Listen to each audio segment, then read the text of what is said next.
Hi hi ವೀಕ್ಷಕರು ಎಲ್ಲರಿಗೂ ಇವತ್ತು ಸ್ಪೆಷಲಾಗಿ ಫ್ರೈಡ್ ರೈಸ್ ಮನೆಯಲ್ಲೇ ಫ್ರೈಡ್ ರೈಸ್ ಮಾಡ್ಕೊಳ್ಳೋದು ಹೇಗೆ ಅಂತ ಹೇಳ್ಕೊಡ್ತೀನಿ.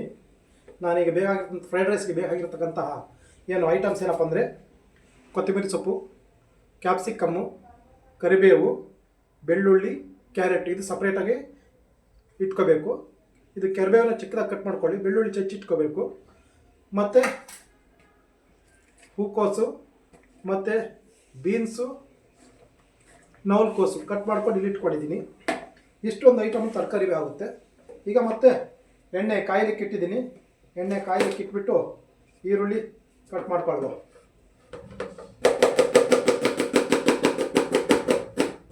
ಈರುಳ್ಳಿಗೆ ಚಿಕ್ಕದಾಗಿ ಕಟ್ ಮಾಡ್ಕೋಬೇಕು.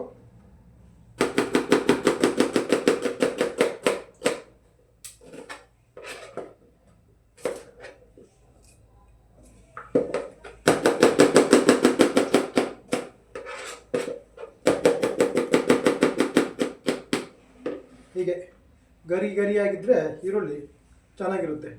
ಈ ಥರ ಗರಿಯಾಗಿದ್ದರೆ ಫ್ರೈಡ್ ರೈಸ್ಗೆ ಈರುಳ್ಳಿ ಚೆನ್ನಾಗಿರುತ್ತೆ. ಈಗ ಈರುಳ್ಳಿ ಎಣ್ಣೆ ಕಾದಿದೆ. ಎಣ್ಣೆಗೆ ಈಗ ಒಗ್ಗರಣೆಗೆ ಸಾಸಿವೆ ಹಾಕ್ಕೊಳ್ಳುವ. ಸಾಸಿವೆ ಹಾಕಾಯಿತು. ಮತ್ತು ಒಂದು ಅರ್ಧ ಟೀ ಸ್ಪೂನಷ್ಟು ಜೀರಿಗೆ ಹಾಕ್ಕೊಂಡ್ರೆ ಫ್ಲೇವರ್ ಚೆನ್ನಾಗಿರುತ್ತೆ. ಈಗ ಚೆತ್ತಿರ್ತಕ್ಕಂಥ ಬೆಳ್ಳುಳ್ಳಿ ಮತ್ತು ಕರಿಬೇವು ಮತ್ತು ಕಟ್ ಮಾಡಿರ್ತಕ್ಕಂತಹ ಈರುಳ್ಳಿ ಎಣ್ಣೆ ಚೆನ್ನಾಗಿ ಕಾದ್ಮೇಲೆ ಇದನ್ನೆಲ್ಲ ಹಾಕ್ಕೊಂಡ್ರೆ ಚೆನ್ನಾಗಿ ಬರುತ್ತೆ ತಿಂಡಿ.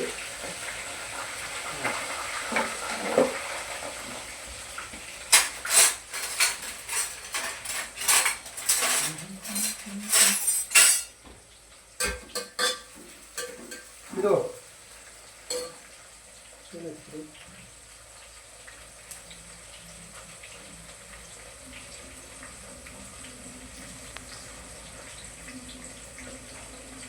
ಈರುಳ್ಳಿ ಚೆನ್ನಾಗೆ ಬರಬೇಕು. ಫ್ಲೇವರಲ್ಲಿ ಚೆನ್ನಾಗಿ ಬಂದರೆ ಈರುಳ್ಳಿ ಬ್ರೌನಿಷ್ ಆಗೋವರೆಗೂ ಚೆನ್ನಾಗಿ ಬಂದರೆ ತುಂಬ ಚೆನ್ನಾಗಿರುತ್ತೆ.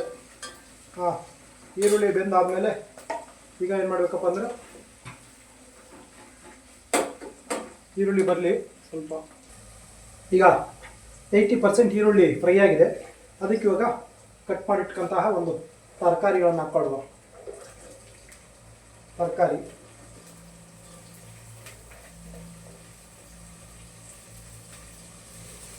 ಈ ತರಕಾರಿ ಹಾಕ್ಕೊಂಡಾದ್ಮೇಲೆ ಸ್ವಲ್ಪ ಉಪ್ಪು ಹಾಕ್ಕೋಬೇಕು.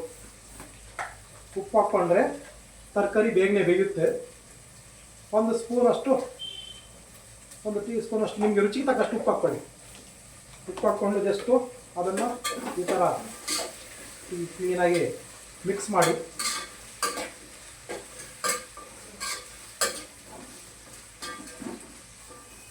ಅದಕ್ಕೆ ಹಾಗೆ ಸ್ವಲ್ಪ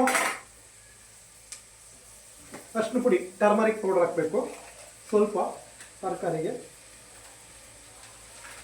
ಒಂದು ಚಿಟಿಕೆಯಷ್ಟು ಟರ್ಮರಿಕ್ ಪೌಡರ್ ಆದಮೇಲೆ ಇದನ್ನು ಮಿಕ್ಸ್ ಮಾಡ್ಕೊಳ್ಳಿ.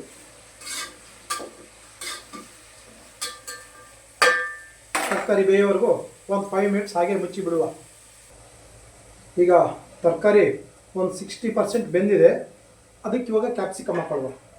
ಕ್ಯಾಪ್ಸಿಕಮ್ ಫಸ್ಟೇ ಹಾಕ್ಕೊಂಡ್ರೆ ಏನಾಗುತ್ತಪ್ಪ ಅಂದರೆ ಅದು ಸ್ಮೆಲ್ ಬರುತ್ತೆ ಕ್ಯಾಪ್ಸಿಕಮ್ಮು.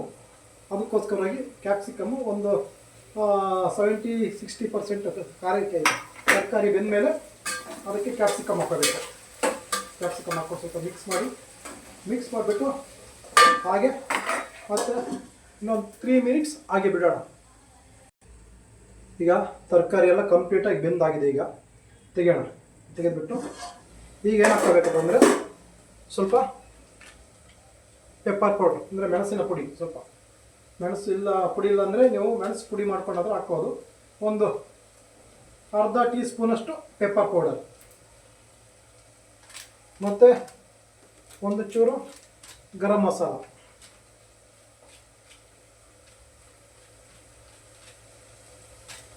ಮತ್ತು ಒಂದು ಚೂರು ಧನಿಯಾ ಪುಡಿ. ನಿಮಗೆ ಎಷ್ಟು ಆಗುತ್ತೋ ಅಷ್ಟಕ್ಕೆ ಇಟ್ಕೊಳ್ಳಿ. ಮತ್ತು ನೆಕ್ಸ್ಟು ಚಿಲ್ಲಿ ಪೌಡರ್ ಖಾರ ನಿಮ್ಗೆ ಎಷ್ಟು ಬೇಕಷ್ಟು ಖಾರಕ್ಕೆ ಹಾಕ್ಕೊಳ್ಳಿ. ರುಚಿಗೆ ತಕ್ಕಷ್ಟು ನಿಮ್ಗೆ ಎಷ್ಟು ಖಾರ ಟೇಸ್ಟಿ ಆಗಬೇಕು ಅಷ್ಟು. ನನಗೆ ಈಗ ನಿಮ್ಮ ಹೆಂಗೆ ಖಾರ ಮಾಡುತ್ತೋ ಅದ್ರ ಮೇಲೆ ಡಿಪೆಂಡ್ ಆಗುತ್ತೆ. ಖಾರದ ಪುಡಿ 1 ಸ್ಪೂನು 1/4 ಸ್ಪೂನು, ಒಂದು 4 ಜನ ತಿಂಡಿ ಮಾಡೋದಿದ್ರೆ ಅಷ್ಟು ಖಾರದ ಪುಡಿ ಹಾಕ್ಕೊಳ್ಳಿ. ಹಾಕ್ಕೊಂಡು ಈಗ ಜಸ್ಟ್ ಅದನ್ನು ಎಲ್ಲ ಮಿಕ್ಸಪ್ ಮಾಡಿ.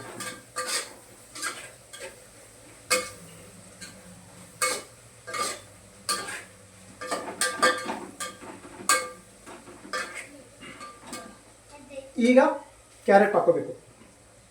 ಕ್ಯಾರೆಟ್ ಮುಂಚೆ ಹಾಕ್ಬಾರ್ದು. ಈಗ ಕ್ಯಾರೆಟ್ ಹಾಕ್ಕೊಂಡ್ರೆ ಕ್ಯಾರೆಟು ತುರಿದಿಟ್ಟಿರಬೇಕು.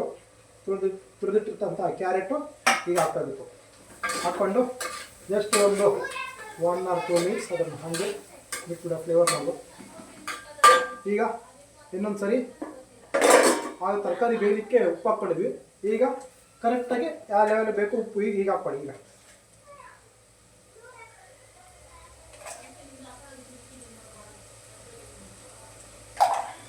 ಇದು ಉಪ್ಪು ಹಾಕ್ಕೊಂಡು ಜಸ್ಟ್ ಮಿಕ್ಸ್ ಮಾಡಿ. ಎಲ್ಲ ಬೆಂದಾಯ್ತು. ಈಗ ಹಚ್ಚಿರ್ತಕ್ಕಂಥ